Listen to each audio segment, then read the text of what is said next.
Mga busing, sa mga baguhan pa lang po mag-alaga ng kalabaw, mayroon pa akong tips sa inyo. Pag ganito, mainit ang panahon, lalo na pag yung ulan at saka init, para nag-aaway sila mga busing, matinding init po yan. Kung matutuloy yung ulan at kung matutuloy po yung init. Basta ganun po mga busing, basta nag-aagaw yung ulan at saka init, matindi po yung init na yan. Hindi mo maintindihan na parang sasabog ka na.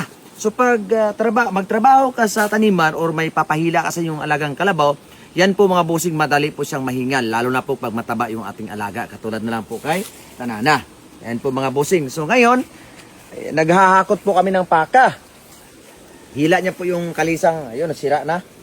Ayan, hila niya po yung kalisa na yan, na yung mga paa ay puro lang kahoy. Bawal po kasi dito yung karo. Yun ba yung may gulong? Bawal po dito mga busing kasi madulas sa paa ng kalabaw, madulas din po ang kalisa, parang ganun, karo, madulas, baka mamaya madisgrasya pa. So ayan, DIY po na kahoy. So ngayon mga busing, hindi pa lang po nakakaalam, huwag po nating paparusahan yung ating kalabaw. Titingnan po natin lagi, hindi porket naglalakad pa siya, yun na yun, kaya pa niya. Minsan pag medyo buka na yung bibig niya, tapos nalaki na yung ilong niya, wag na. Huwag po munang ipa-diretso ligo. Papahingahin po muna ng mga 30 minutes sa ito, kagaya nito, puno ng kahoy. Tapos, saka na lang po natin siya papalusungin sa tubig. Ayan po mga busing. Sulit po yan si Tanana, ang my old and first kalabaw, mga busing. So, matagal po na po ito sa akin. Nung dumating po siya dito sa akin, mga busing, abuse po yan. Payat na payat. Grabe, overpatig pa. Yung inalagaan ko, sinubuan ko ng asin. Yun lang po yung vitamins, mga busing. Ayan, naka-recover at ngayon siya po yung inaasahan ko. Grabe, ektarya po yung trabaho niya. Siya po yung kaibigan kong operator dito. Siya po yung nag-ooperate. Pero so far naman po mga busing, grabe po, no, bilog na bilog si Tanana. So ngayon, maraming nagko-comment sa akin, ilang buwan po ba mga anak yung kalabaw? So bago po mailapit natin sa barako, mag-count po tayo minsan 10, 11 to 1 year po mga busing. May nagtatanong din po sa akin kung ilang buwan ba daw po bago ipurga yung kalabaw. Mula ng pagpanganak mga busing, ipupurga po natin yung kalabaw maliit, 12 days, 14 to 15 days. Then magsikandos po tayo niyan by 30 days. Tapos, may nagtatanong din po sa akin, bakit daw yung kalabaw niya walang ganang kumain tapos ayaw tumayo. No, yung tanong niya po kasi sa akin mga bossing, diretsong tanong sa problema ng kalabaw niya, hindi natin alam kung paano niya ginamit. Baka mamaya inabuso niya, nalumpo na.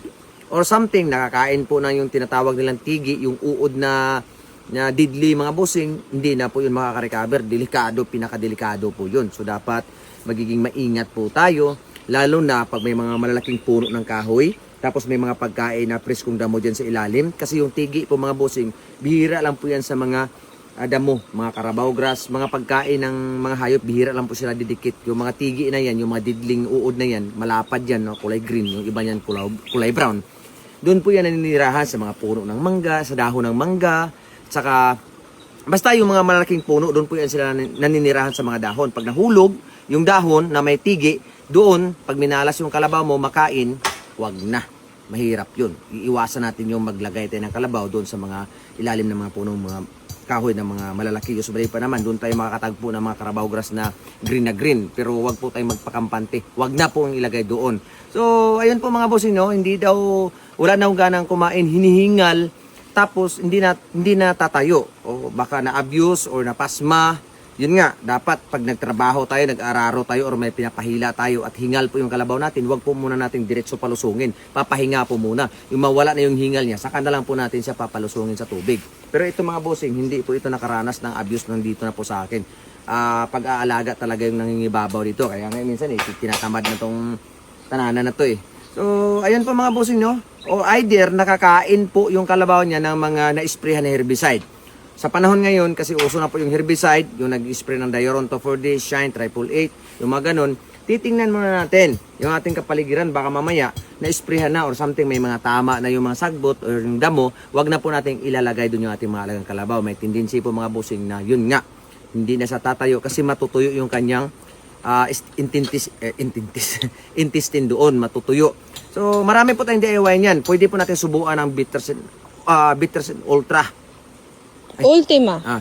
Bitrasin Ultima. Susubuan po natin mga bossing. At the same time, kung mayroon po tayong honeybee or dugos, susubuan po natin. And then, wag na po natin munang ilawig ba, yung papakainin doon. Kung as long as possible, kung sarang mahimo lang, ibabad ho natin lagi sa tubig. Ibabad ho natin lagi sa tubig. Maglagay na lang tayo ng kumpay sa kanya para makarecover po siya. The more na nasa tubig po kasi sila, malakas po yung giling ng tiyan nila doon, yung pangtunaw nila doon, laging gumagalaw yung pantunaw nila doon. And then, once na yung kalabaw na makakain po ng herbicide, sometimes, iinom sila ng tubig kasi dry na po yung nila doon, dry po yung tiyan nila doon sa loob. So, iinom sila ng tubig, nandyan po sila sa tubig, so ihi, saka dumi, dumi, plus gamot, maaaring makaka-recover po yung ating hayop dyan mga bossing. Pag nakakain po ng may herbicide yung hayop ninyo, ayun, isasalba nyo po. Huwag nyong iahon sa tubig. Kumpayan, laging nasa tubig, subuan ng Bitrasin Bitrasin Ultima, at the same time, pag may honeybee tayo mga bossing, ayun, hanggang makarecover, saka na lang po natin i-pull out. Yun po yung pinaka-the best advice ko sa inyo kasi nasubukan ko na po yan. Doon sa isang kalabaw ko na si Manny. Yun po yung nakakain. Sino nga yun? Manny, no? Digong? Ay, yung kalabaw ko na si Digong. Siya po yung nakakain mga bossing at muntika na. Yung barkada niyang, kung sino po Bato. yung nakarelate doon na yung barkada niyang babae na kalabaw, patay talaga mga bossing. Patay yun? Oh, hindi na po naagapan yun. Nalumpot, namatay ho talaga. Buti na lang, ako marunong ako sa mga DIY, ayun naagapan po.